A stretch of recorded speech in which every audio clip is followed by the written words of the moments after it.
Today I fucked up by asking a guy to FCK me. Obligatory didn't happen today. Actually happened a few years ago, but it still haunts me. I was about 18 at the time and had a guy over for the night. It was our first time hooking up. Things were going fine and started getting a little hot and heavy. Yeah, no. Since I was younger than him, I felt slightly inexperienced and wanted to seem more confident but wasn't sure how. Anyways, he starts going down on me, and after a little while of me essentially laying there pretending it felt good, woman know what I mean, I decided to tell him to fuck me. I thought it would be hot to sound dominant. So I looked down at him and him like fuck me. This is where it went wrong. He thought I said hug me, so this dude stops what he's doing and crawls up towards me. He leans in, gives me the most forced and awkward hug I've ever had, and then looks at me and says, first time I've ever been asked to have a hug during sex, and honestly, it's kinda nice. I almost died from embarrassment and was like, yeah. Wait, what? After I explained I had said fuck me, he then got super embarrassed and left. Never heard from him again. Too long didn't read. Told a guy to fuck me and he thought I asked for a hug. Don't be afraid to give some direction if the guy is not quite hitting it. Communication and saying what you want and where can be hot. I've found that chemistry is so much better when you can communicate in bed and know exactly what to keep doing and what to avoid. My wife and I, when dating, talked a lot after determining what we liked and what we didn't. She has always been a hard nut to crack by her own admittance, even solo, so it can take some patience and precision. Considering the options, this was the best possible ending to this story. Can you imagine if he started mugging me? His reaction was really cute. Too bad he felt embarrassed. Quiproquo happens sometimes. That felt kinda nice, lol, that got me good. Don't know why he left Macron ___ Macron. If this was the most embarrassing thing that happened to him and you during sexy time, consider yourselves lucky. We all have at least one of those stories. Poor guy just wanted to be hugged. Damn. Bitch is always trying to fuck and a homie just needs a hug. FR. Pensive face. Today I fucked up by sleeping with my first floor apartment window open. So it's 5 am. I'm 31F, sleeping since around 2 am, and Joker, husband, is in the kitchen getting ready for work. Joker heard a couple muffled yells and thinks I'm yelling at the cat for sitting on my face, which happens often enough while I'm trying to sleep. But then, I wake up because there's a woman screaming outside my window.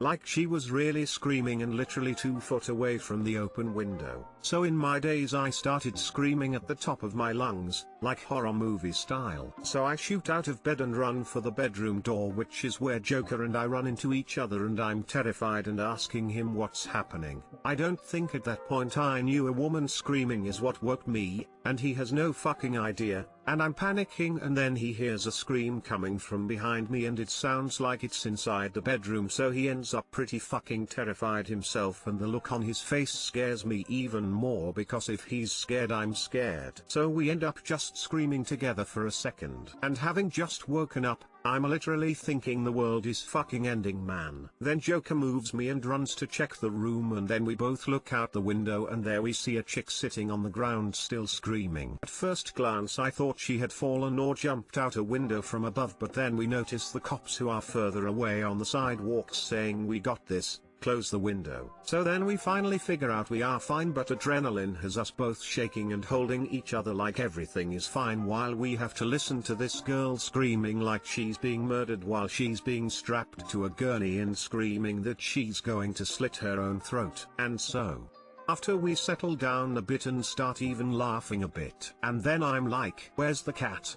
And I shake the treats and she will not come. Q starting to panic again, tossing the entire apartment, even looking in the fridge. And even though logically I knew she couldn't have gone out of the apartment, I was just horrified again, thinking she died somehow.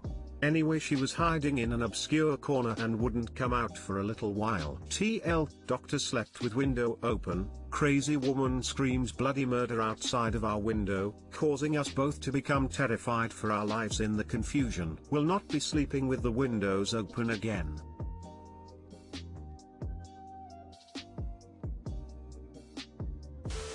What a way to start your day. Holy hell. It was indeed a way.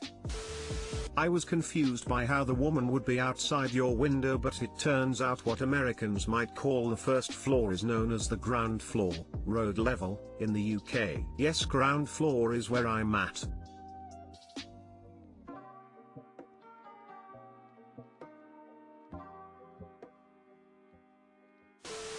Curious as to why husband is referred to as Joker. His online tag is Joker Wolf since forever, has one arm tattooed all Jokers and one arm all wolves.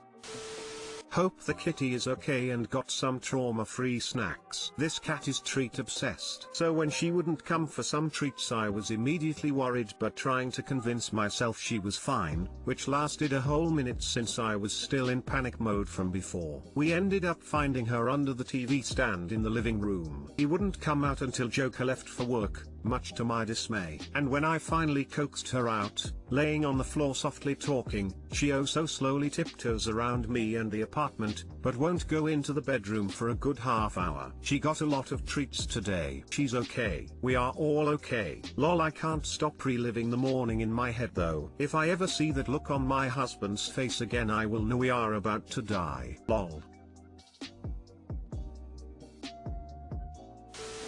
I want to make this into an off-Broadway production.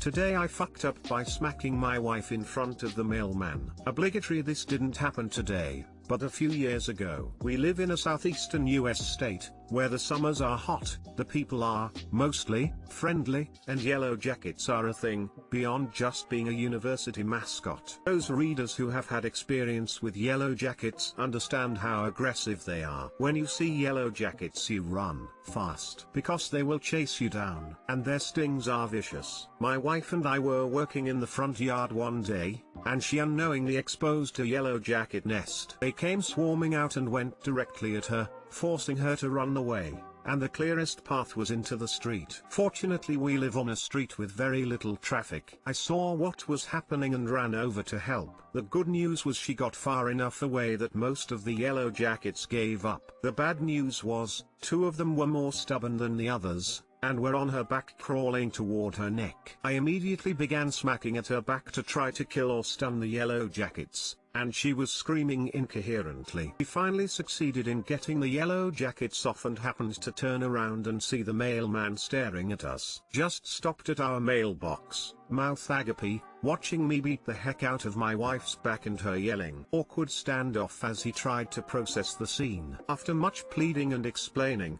we were able to keep him from calling the police. But from that point on, whenever we were outside while the mailman drove by, we got some pretty weird looks. All in all, it turned out okay. She didn't get stung, the police were never called, and we are still married. 27 years last January. Too long didn't read. Yellow jackets were attacking my wife, and the mailman saw me hitting her to get them off. The mailman saw me hitting her to get them off. Were they satisfied? Ha. No, they left unfinished. I have found 3 f-king nests this way. I say 3 nests, but I found the third one several times. As in, we soaked the nest with spray, don't see them, but the next time I mow, there they are. The first time my poor husband is sitting on the couch, when I came running in, ripping my clothes off and screaming. Good thing we didn't have anyone over, because that wouldn't have stopped me. I'm not allergic, but I get a pretty severe reaction. I also had to spray a nest multiple times to finally shut it down. While I hate yellow jackets, I admit to admiring their tenacity. For whatever reason I thought the smacking would be sexual. I wasn't let down. Reminds me when I was around 8 and my family just relocated to a new state, southern as well. We were at a church softball game. My parents had just joined the church less than a month previously, so we didn't really know anyone. All of a sudden this man started frantically and repeatedly batting my little brother's, 18 moss, legs. I froze at first. As soon as I remembered to move, my mother was at the scene trying to figure out why this stranger was not only beating her baby's legs, but now pulling off his pants. That was our introduction to Georgia fire ants, and Dennis. My little brother decided to take a pause right in the middle of a mound. Dennis' quick reaction saved little man from a lot of pain, as he basically walked away unscathed.